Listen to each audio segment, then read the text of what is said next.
Welcome to learn with নাস। তো আমরা এই প্রজেক্টটা কিছুদিন আগেই বানিয়েছিলাম, যেখানে আমরা ক্রুড অপারেশন শিখেছিলাম। তো আমরা আজকে এটাকে দেখব কীভাবে এটাকে আমরা হিরোকুতে ডিপ্লয় করতে পারি। তো সবার প্রথমে আমরা কি করব, যে প্রজেক্টটা আমরা এখানে বানিয়েছিলাম সেটা আমি গিটহাবে আপলোড করে রেখেছিলাম। তো এটাকে আমি প্রথমে আমার কম্পিউটারে ডাউনলোড করে নেব। ডাউনলোড করার পর এটাকে আমি এক্সট্র্যাক্ট করব।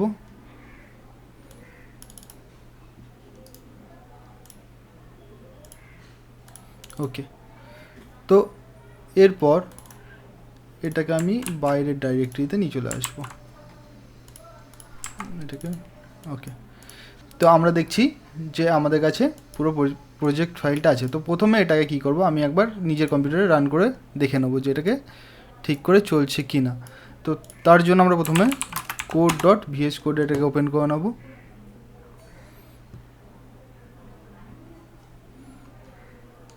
তো প্রথমে কি করতে হবে, আমার যে রিকোয়ারমেন্টস আছে প্রজেক্টের সেগুলোকে ইনস্টল করে নিতে হবে আমার এই এনভায়রনমেন্টের মধ্যে। তো আমরা প্রথমে একটা নতুন এনভায়রনমেন্ট ক্রিয়েট করব। তো আমি আগের ভিডিওতেও বলেছিলাম কীভাবে এনভায়রনমেন্ট ক্রিয়েট করতে হয়, তো আমি আবার দেখাচ্ছি সেটা। প্রথমে লিখব পাইথন -m venv, তারপর আমাদের এনভায়রনমেন্টের নাম আমি দিচ্ছি ZENV, বাট তোমরা ENV দিতে পারো বা MyENV যা ইচ্ছা দিতে পারো। এন্টার। তো এখানে আমার একটা নতুন ফোল্ডার ক্রিয়েট হয়ে গেল। তো এই রিকোয়ারমেন্টগুলো এই ফোল্ডারের মধ্যে ইনস্টল হবে। তো আমরা এখানে লিখব পিপ ইনস্টল -r requirements.txt, যেটা এখানে বানানো আছে। ওকে, তো বলছে অলরেডি স্যাটিসফাইড। তো আমি যদি দেখি পিপ লিস্ট, ওকে, অ্যাকচুয়ালি এগুলো আমার কম্পিউটারে লোড আছে, সব এত লাইব্রেরি সব কম্পিউটারে লোড আছে, বাট আমার তো এত কিছু চাই না। তো তার জন্য আমরা কি করব, আমরা এনভায়রনমেন্ট বানিয়েছি তার জন্যই। তো আমরা আবার সোর্স ZENV স্ক্রিপ্টস অ্যাক্টিভেট, এটাকে অ্যাক্টিভেট করে নেব। আমি ভুলে গেছিলাম এটাকে অ্যাক্টিভেট করতে।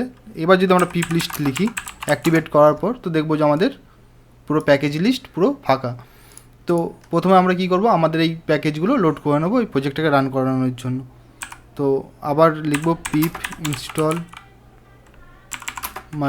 -r requirements.txt। তো কি হবে, এই রিকোয়ারমেন্টস যেগুলো লেখা আছে প্রত্যেকটা উইথ ভার্সন, ওগুলোই ইনস্টল হয়ে যাবে এই ENV ফোল্ডারের ভেতরে। যদি এবার পিপ লিস্ট লিখি আমি এখানে, তাহলে কি আসছে, যা যা আমার এখানে ছিল সবগুলো এখানে ইনস্টল হয়ে গেছে। ওকে, তো তোমরা অনেকে জানো হয়তো, তবুও আমি রিপিট করলাম যারা জানো না তাদের জন্য। এরপর প্রজেক্টটা আমরা একবার রান করে দেখে নেবো যে এটা চলছে কি চলছে না ঠিকঠাকভাবে। python manage.py run server open করে নেব। ওকে, একটা নতুন ডেটা ক্রিয়েট করার চেষ্টা করব।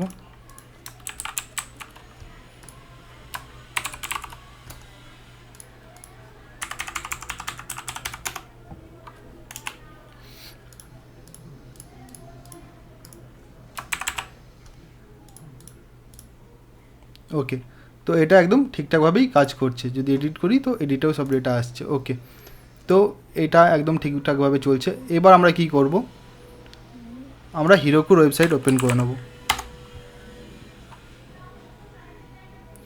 তো যাদের কাছে হিরোকুর অ্যাকাউন্ট নেই তারা নতুন একটা হিরোকু অ্যাকাউন্ট বানিয়ে নেবে। First name last name normally simply create করে নেওয়ার পর লগ ইন করবে।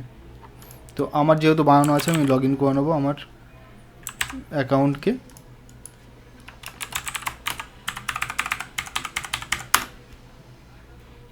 ওকে, তো হিরোকুতে আমরা দুভাবে জ্যাঙ্গোকে হোস্ট করতে পারি। একটা হিরোকু CLI এর মাধ্যমে, সেকেন্ড আমরা গিট হাবে আমাদের রিপোজিটরি বানিয়ে ওটাকে এখানে আমরা ডাইরেক্টলি ডিপ্লয় করতে পারি।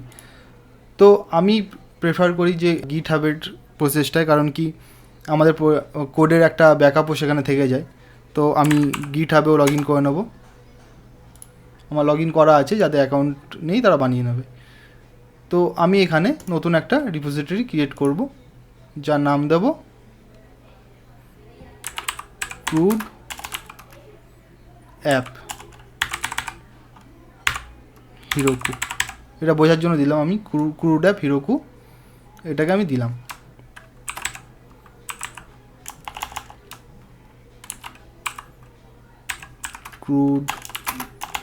ক্রুড অ্যাপ ডিপ্লয় আমি প্রাইভেট রাখবো, পাবলিক ইচ্ছা হলে তোমরা করতে পারো। ওকে, তো এবার আমাদের কি করতে হবে, আমাদের এই গোটা প্রজেক্টটা আমরা আমাদের হিরোকুতে আপলোড করব। তো এটাকে আপলোড করার জন্য আমরা কি করব, প্রথমে git init কমেন্ট দিয়ে আমি এটাকে ইনিশিয়েট করব। ইনিট, এখানে আমার গিটের ফাইল ক্রিয়েট হয়ে যাবে। এরপর আমরা প্রথমেই আমাদের গিট রিমোট এটাকে অ্যাড করে নেব।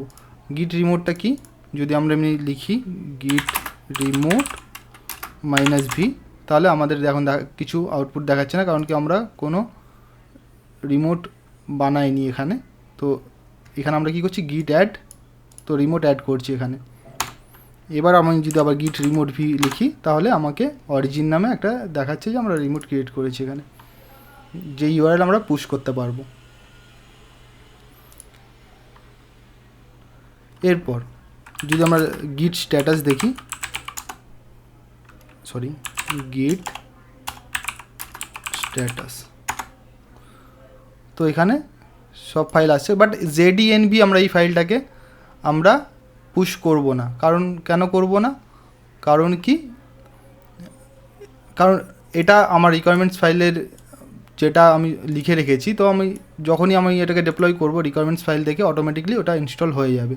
তো বেকার আমরা ডবল করে এটাকে আপলোড করার কোনো মানে হয় না। তো আমি গিট ইগনোরে তার জন্য ZENB-কে রেখে দিয়েছি, যাতে এই ফোল্ডারটাকে আপলোড না করে। ওকে, ঠিক আছে।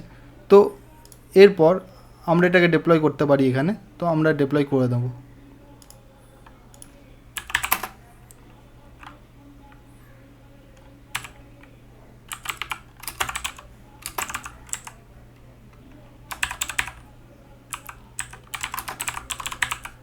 আচ্ছা, এই জেড অ্যাডটা এটা আমি নিজের থেকে বানিয়েছি। তো এখানে নর্মালি আমরা কি করব, গিট অ্যাড এমনি করে করতে পারি, গিট অ্যাড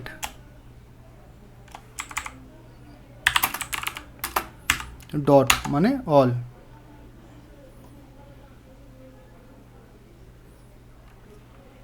git commit -am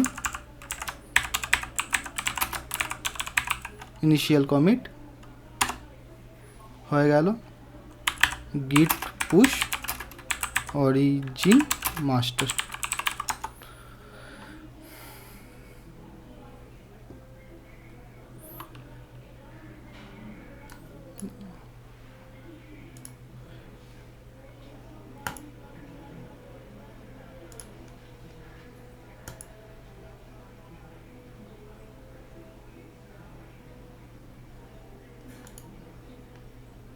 তো এটা অলরেডি পুশ হয়ে গেছে, আমাদের পুরো ফাইলটা এখানে চলে এসেছে। ঠিক আছে, এবার আমরা যাব আমাদের হিরোকুতে। এখান থেকে আমরা পুশ করলাম, পুশ করে যাচ্ছি আমাদের হিরোকুতে। হিরোকুতে আমরা কি করব, প্রথমে একটা নিউ অ্যাপ ক্রিয়েট করব, যার নাম দেব ক্রুড অ্যাপ।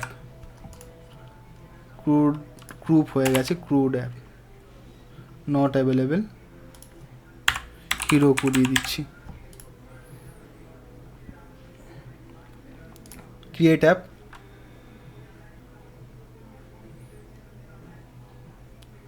এরপর আমরা কি করব, গুগলে যাব, সার্চ করব জ্যাঙ্গো ডিপ্লয় হিরোকু।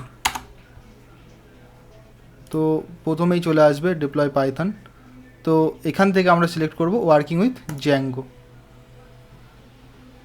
তো কনফিগার জ্যাঙ্গো অ্যাপস ফর হিরোকু, এটা আমরা প্রথমে যাব। ঠিক আছে, কি বলছে, ওয়েব প্রগ ফাইল বলে একটা ফাইল ক্রিয়েট করতে বলছে। তো আমরা যাব আমাদের প্রজেক্টে, একটা নতুন ফাইল ক্রিয়েট করব, টাচ প্রগ ফাইল। তো এখানে প্রগ ফাইল নামে ফাইল ক্রিয়েট হয়ে গেল। এর মধ্যে আমাদের এটাকে লিখতে বলেছে যে আমাদের প্রজেক্ট ফাইল WSGIটা কোথায় আছে সেটাকে আমাদেরকে লোকেট করতে বলেছে। তো আমরা এখানে যাব, পেস্ট। তো প্রজেক্ট, আমাদের কি প্রজেক্ট ফাইল, এই প্রজেক্ট ফোল্ডার, তার মধ্যে WSGI আছে। তো এটা ডান। এরপর বলেছে পিপ ইনস্টল GUnicorn ইনস্টল করতে বলেছে সঙ্গে। তো GUnicorn আমরা ইনস্টল করে নেব। পিপ ইনস্টল GUnicorn ইনস্টল করে নিলাম। ওকে, বাকি এগুলো আমরা করব না, কারণ কি এটা আমি আর একবার করার চেষ্টা করেছিলাম, মেবি এটা কাজ করে না, না কি আমি করাতে পারিনি আমি জানি না, বাট এটাতে এরর আসছিল আমার প্রজেক্টে। তো যাই হোক, তো আমরা এতটা করলাম। এতটা করার পর আমরা এটাকে আবার আর সেটিংস ফাইল ওপেন করে নেবো একবার। সেটিংস ফাইলে আমাদের কিছু চেঞ্জেস করতে হবে। সেটা হচ্ছে ডিবাগ, আমরা প্রথমে ট্রু রাখতে পারি, যেহেতু আমরা কোনো এরর আসলে সেটা আমরা যেন দেখতে পারি, তার জন্য আপাতত রাখছি। বাট আমরা যখন ফাইনাল কাজ কমপ্লিট হয়ে যাবে তখন আমরা এটাকে ফলস করে দেবো, যাতে কেউ আমাদের এরর, অডিয়েন্স, পাবলিক কেউ দেখতে না পায়। তো অ্যালাউড হোস্ট আমরা কি করব, ওপেন অ্যাপ যদি করি আমাদের এই হিরোকু থেকে, যে অ্যাপটা আমরা ক্রিয়েট করলাম, এই ইউআরএলটা আমরা কপি করব, কপি করে এটা পেস্ট করে দেবো। HTTPS মুছে দেবো।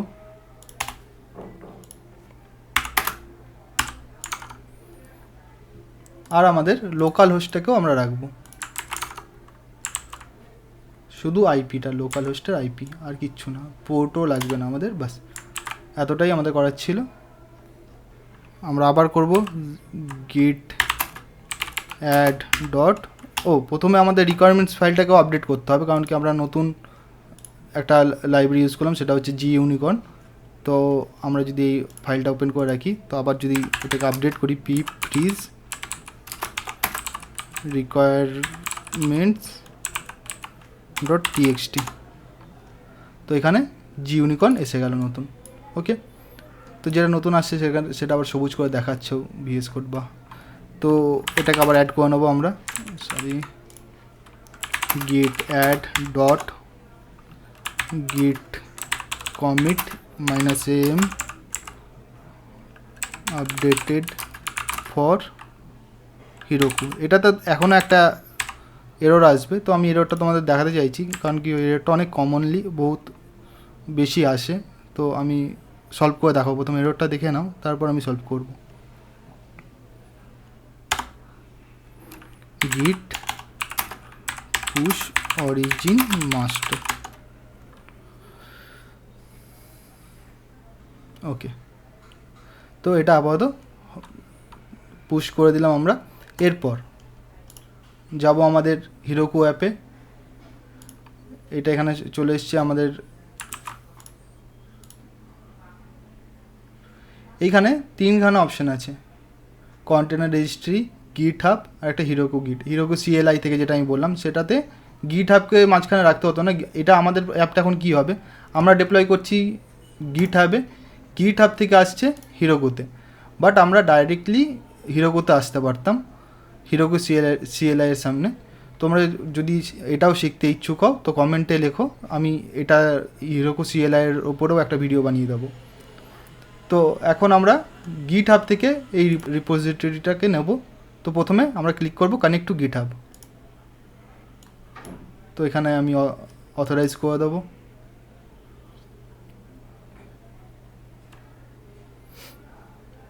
এবার এখানে আমরা কী নামে বানিয়েছি, ক্রুড অ্যাপ হিরোকু, এটাকে অফ করে দেবো। তো এখানে আমরা যদি সার্চে ক্লিক করি তো সেটা এখানে চলে আসার কথা, এই যে ক্রুড অ্যাপ হিরোকু। তো এটাকে করব কানেক্ট, খুবই সিম্পল। এরপর আমরা করব ডিপ্লয় ব্রাঞ্চ।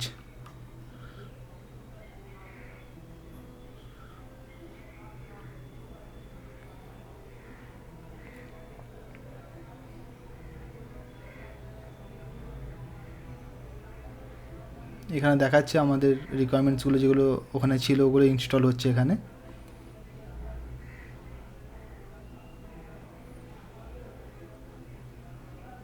হ্যাঁ, তো এটাই আমি দেখাতে চেয়েছিলাম, সেটা হচ্ছে পাইথন manage.py collect static। তো অ্যাকচুয়ালি আমাদের স্ট্যাটিক ফাইলের জন্য আমাদের একটা ফোল্ডার আমাদেরকে বলতে হয় যে আমাদের স্ট্যাটিক ফাইল কোথায় থাকবে কালেক্ট স্ট্যাটিক এই কমেন্টে চালানোর জন্য। তো তার জন্য আমরা কি করব, আমাদের প্রজেক্ট ফাইলে যাব, সেটিংসে যাব, এইখানে আমরা খালি লাস্টে লিখে দেব এখানে স্ট্যাটিক রুট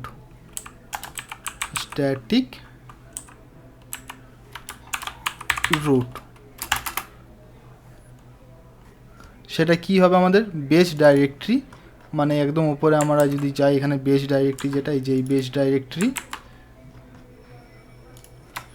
বেস dir, এরপর আমরা যে স্ট্যাটিক ফাইলগুলো কোথায় রাখতে চাইছি তার নামটা দেব। আমি দিচ্ছি স্ট্যাটিক ফাইলস। ওকে, তাহলে কি হবে, যেমন কি আমাদের অ্যাডমিন আছে, এর ভেতরে যে নিজস্ব অ্যাডমিন আছে তারও তো কিছু সিএসএস থাকে, বা যত আমাদের প্রজেক্টে যত স্ট্যাটিক ফাইল আছে সবগুলোকে স্টোর করে নেবে এই ফোল্ডারের ভেতরে। তো এরপর এটাকে আবার আমরা আমাদের গিট হাবে এটাকে আমরা আবার পুশ করব, git add dot git commit -am static root added git push origin master।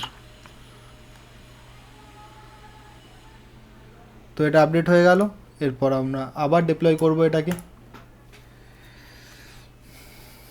দুই একবার এরর আসবে, বাট এখানে কোনো ঘাবড়ানোর ব্যাপার নেই, এটা কমনই, এটা অনেকই কমন, ডিপ্লয় করার সময় সবাই এরর ফেস করে।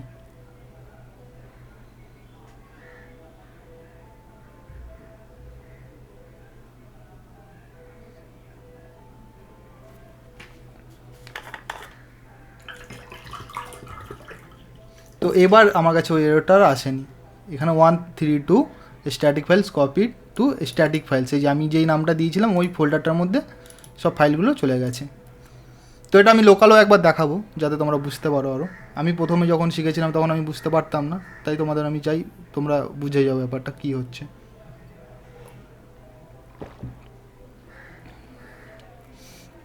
ওকে, এবার ভিউ করব, আমাদের ওই অ্যাপটা ওপেন হয়ে গেছে এখানে। তো আমরা দেখছি যে আমাদের অ্যাপ একদম ঠিকঠাক কাজ করছে। এবার যদি আমি করি ক্রিয়েট নিউ, নতুন একটা ডেটা ক্রিয়েট করব, সেভ, তো আমার নতুন ডেটা ক্রিয়েট হচ্ছে। তো একদম লাইভ আমাদের এটা ঠিকঠাকভাবেই কাজ করছে।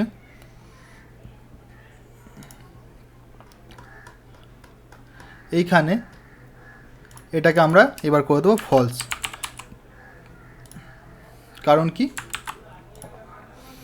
এটা আমাদের আমরা যদি এখন এখানে কোনো কিছু লিখি XYZ, তাহলে আমাদের কাছে পুরো এরর দেখিয়ে দিচ্ছে যে পেজ নট ফাউন্ড, কিসে কোথায় এরর সব দেখিয়ে দিচ্ছে। এবার যদি আমরা এমনি করি, এটাকে আবার আপডেট করব, এটা আমার কমন কাস্টম কনফিগে বানানো আছে ZAdটা, তার জন্য এখানে কাজ করছে, তোমাদের কাজ করবে না।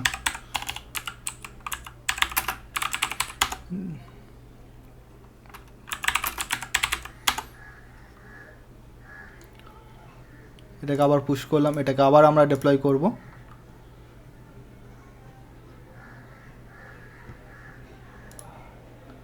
এটা যতক্ষণ ডিপ্লয় হচ্ছে ততক্ষণ আমি এই লাইনটার মানেটা দেখিয়ে দিচ্ছি।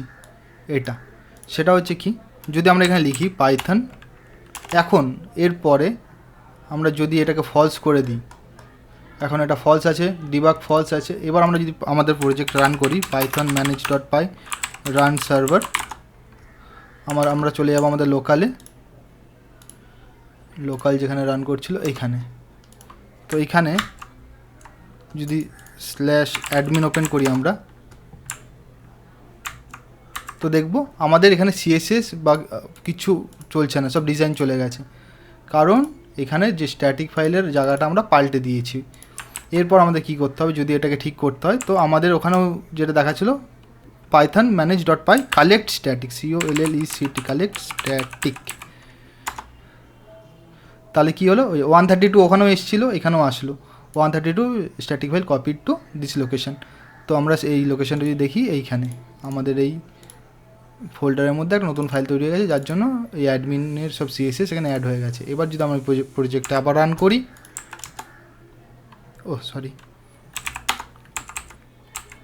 রান সার্ভার, তো এটা এখনও ফিক্স হয়নি, এখন আমার CSS লোড হচ্ছে না। আমি যদি সোর্স ফাইলে গিয়ে দেখি, তো এই ফাইলগুলো ফাউন্ডই করছে না। তো আমরা কি করব, এটা আমি দেখাচ্ছি একদম পার্মানেন্ট সলিউশন। যখন তোমরা অনেক মিডিয়া ফাইল আপলোডস বা যত স্ট্যাটিক ফাইলসের সঙ্গেই কাজ করবে, তখনও তোমরা একই স্ট্রাকচারে একইভাবে কাজ করতে পারবে। তো আমরা কি করব, প্রথমে এই স্ট্যাটিক ফাইলটা আমরা একটা স্ট্যাটিক বলে ফোল্ডারের মধ্যে ঢুকিয়ে দেবো, কারণ কি 1000টা ফোল্ডার রেখে এখানে লাভ নেই। তো প্রথমেই আমরা একটা স্ট্যাটিক বলে ফোল্ডার বানিয়ে নেব। মানে কেমন হবে, এই বাইরে, আর এই ফাইলটাকে আমরা এখন ডিলিট করে দেবো, যেটা এখানে আমি একটা এক্সপ্লোরারে ওপেন করছি। এটা যেটা আমরা বানিয়েছিলাম, এটাকে আমরা করে দিচ্ছি ডিলিট। ওকে, ডিলিট করে দিলাম। এবার আমরা নতুনভাবে বানাচ্ছি, সেটা হচ্ছে কি, একটা স্ট্যাটিক বলে ফোল্ডার হবে। মানে প্রথমে একটা স্ট্যাটিক বলে ফোল্ডার তৈরি হবে, এর মধ্যে, তার মধ্যে স্ট্যাটিক ফাইলস বলে সব রেখে দেবো। এবার আমি ওই ফোল্ডারের মধ্যে আমার প্রজেক্টের কিছু লোগো থাকবে, বা কিছু ফটো থাকবে, স্লাইডার ইমেজ থাকবে, বা কোনো ইউজার আপলোড করছে ইমেজ, সেগুলো সব ওই স্ট্যাটিক ফাইলেই থাকবে। তো তার জন্য আমরা একটা ফোল্ডারের মধ্যে স্ট্যাটিক রুটটাকে ডিফাইন করে দিলাম। আর স্ট্যাটিক ফাইল ডাইরেক্টরিতে আমি ওই স্ট্যাটিক ফাইলের নামটা দিয়ে দেবো, স্ট্যাটিক ফাইলস ডাটস, এর মধ্যে একটা লিস্টের মধ্যে বেস ডাইরেক্টরি স্ল্যাশ স্ট্যাটিক, এই যে আমরা যেটা এখানে বানালাম, এই একটা ফোল্ডারের মধ্যেই সব কিছু থাকবে। তো প্রথমে আমরা কি করব, কালেক্ট স্ট্যাটিক, আবার পাইথন manage.py, যাতে সব এই ফাইলগুলোকে এখানে একটা ফোল্ডার, ওই স্ট্যাটিক বলে যে ফোল্ডার বলেছিলাম ওর মধ্যে যাতে আবার এনে দেয়। Collect static. আচ্ছা, আমরা প্রথমে আমাদের এনভায়রনমেন্টটা ডিঅ্যাক্টিভ হয়ে গেছে, source ZDNV scripts activate Python manage.py collect static. আচ্ছা, তো আমাদের এখানে একটা ফোল্ডার ক্রিয়েট করে নিতে হবে, মেবি অটোমেটিক করে নেয়, বাট কেন করছে না আমি জানি না। স্ট্যাটিক বলে একটা আমি এখানে একদম ফোল্ডার ক্রিয়েট করে নিলাম। এবার আমি দেখব পাইথন manage.py কালেক্ট স্ট্যাটিক, আবার রান করব। তো এবার হয়ে গেছে। তো স্ট্যাটিক ফোল্ডারের মধ্যে আমাদের স্ট্যাটিক ফাইল বলে সব ফাইল এসে গেছে। একবার ওপেন করে যদি দেখতে চাই, তো আমরা দেখতে পারি স্ট্যাটিক বলে একটা ফোল্ডার বানিয়েছি, যার মধ্যে আমরা প্রজেক্টের অ্যাসেটসও এর মধ্যে রাখতে পারি। আমরা অ্যাসেটসের মধ্যে JS CSS যা আছে, JS CSS এমনি আমরা সব প্রজেক্টের অ্যাসেটস ফাইলও রাখতে পারি। তো যার জন্য আমি একটা ফোল্ডারের মধ্যেই করলাম, কারণ কি আমি এমনি স্টাইলেই করি। আর যখন তোমরা অনেক বড় প্রজেক্ট বানাবে, তখন তোমরা এইভাবে 1000টা প্রজেক্টের ফাইল একটা স্ট্যাটিক ফোল্ডারের মধ্যে রাখতে পারবে, আলাদা আলাদা ফোল্ডার করে। তার জন্য আমি এটা দেখাচ্ছি, এই মেথডটা। ওকে, তো এখানে আমাদের আপাতত আমাদের স্ট্যাটিক ফাইল কালেক্ট হয়ে গেছে। এবার আমরা প্রজেক্টটাকে আবার রান করে দেখব যে আমাদের এটাকে ঠিকঠাক চলছে নাকি। Run server. তো এখনও আমাদের দেখছি আমাদের স্ট্যাটিক ফাইল সার্ভ হচ্ছে না। তো আমরা একটা কাজ করতে পারি, যে হোয়াইট নয়েজ বলে একটা মডিউল হয়। তো এটা কি করে, আমাদের যে স্ট্যাটিক ফাইল আছে, তো স্ট্যাটিক ফাইল সার্ভ করে দেবে আমাদের জন্য। মানে সেটা আমাদের আপলোডসের যত ফাইল আছে সেটা, উইথ আমাদের প্রজেক্টের যেসব ফাইলগুলো আছে সেগুলো, টোটালি সব কিছুই হোয়াইট নয়েজ আমাদের জন্য সার্ভ করবে। তো হোয়াইট নয়েজ ইনস্টল করা অনেক ইজি। প্রথমে আমরা এই পিপ ইনস্টল এটা লিখে নেব, এই কমেন্টটা দেবো, পিপ ইনস্টল, আরে কপি হয়নি, এটা কপি পিপ ইনস্টল হোয়াইট নয়েজ। এরপর আমরা এই মিডিল লেয়ারটাকে কপি করব, তারপর এটাকে আমরা এই সিকিউরিটি মিডিল লেয়ারের পরে পেস্ট করে দেবো। দেখবো আমাদের প্রজেক্টটাকে আবার রান করে এবার ঠিক চলছে কি না। তো দেখছি আমাদের একদম এটা ঠিকঠাক কাজ করছে, সব স্ট্যাটিক ফাইল এবার লোড হয়ে গেছে। তো হোয়াইট নয়েজ কী করে, আমাদের যে স্ট্যাটিক ফাইলগুলো আছে সেগুলোকে সার্ভ করতে থাকে। ওকে, এখানে তোমাদের আর একটা বোনাস টিপস আমি দিতে চাইব, সেটা হলো যদি তোমাদের প্রজেক্টের মধ্যে ফাইল আপলোডের অপশান থাকতো বা ডাইনামিক কোনো ফাইল আসার ইউআরএল বানাতে হতো, তখন তোমাদেরকে এখানে আরও দুটো পাথ ডিফাইন করতে হতো। সেটা হলো মিডিয়া ইউআরএল পাথ, আমি আপাতত ব্ল্যাঙ্ক রাখছি যেহেতু আমরা এখানে ইউজ করছি না। তো মিডিয়া ইউআরএলে কী হতো, আমরা কি নামে ইউআরএলটা বানাতে চাইছি, মানে এই যে এখানে যেমন স্ট্যাটিক আসছে, এখানে যদি দেখি স্ট্যাটিক আসছে, তেমনি আমরা কি নামে ওই মিডিয়া ফাইলগুলোকে রাখতে চাইছি। তো আমরা এখানে মিডিয়া দিতে পারি বা আপলোডসও দিতে পারি। তো আপলোড যদি দিই তো আমাদেরকে এখানে একটা ফোল্ডার বানিয়ে নিতে হবে আপলোডস নামে, আপলোড।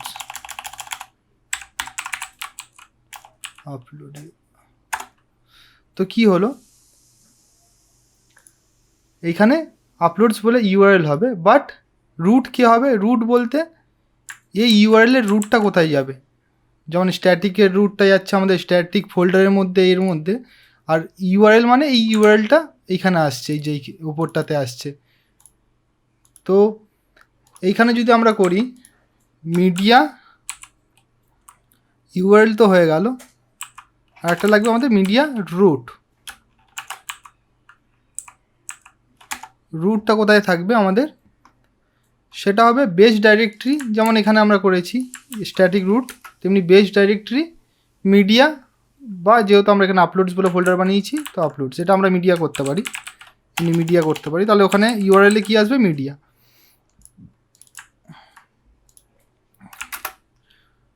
তো এইভাবে আমরা ডাইনামিক আপলোড ফাইলও সার্ভ করতে পারি।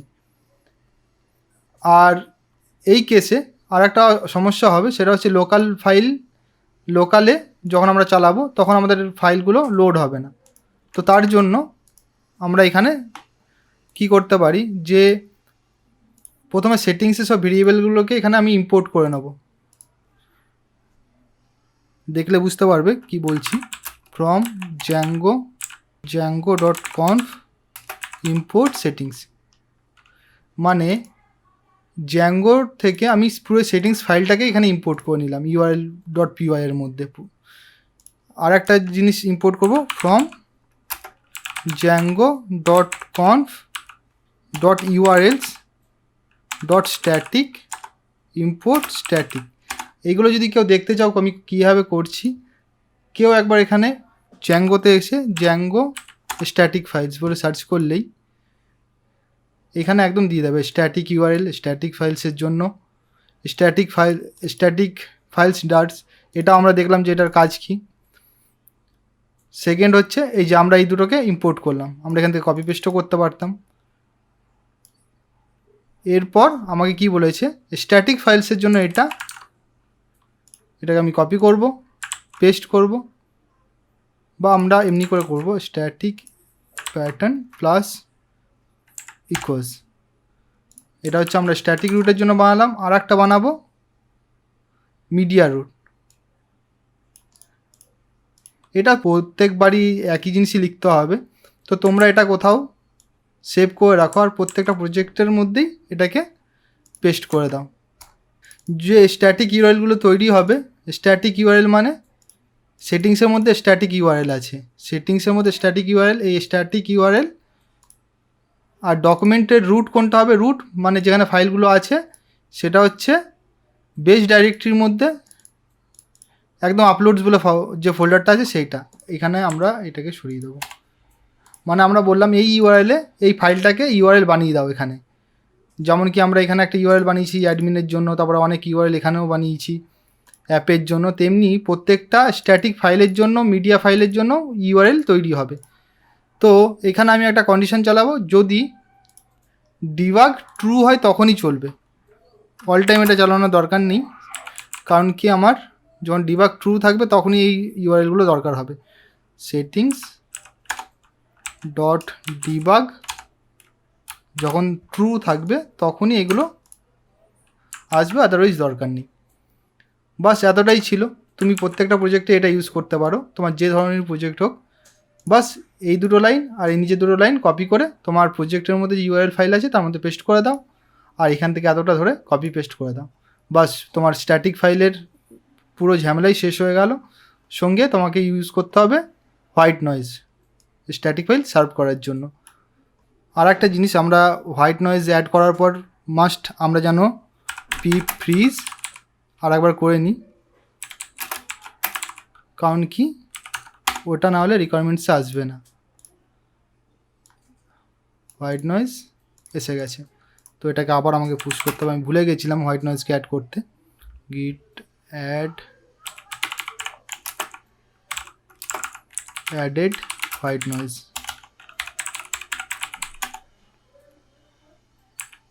গিট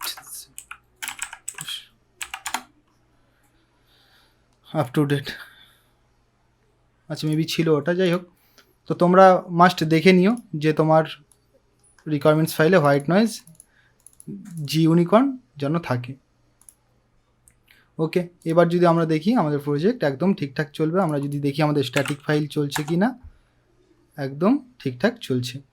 তো এটাই ছিল, আশা করি তোমাদের সবাই ভালো লেগেছে। কমেন্টে জানিও কোনো কমপ্লিকেশান থাকলে। Thank you for watching, see you at next video.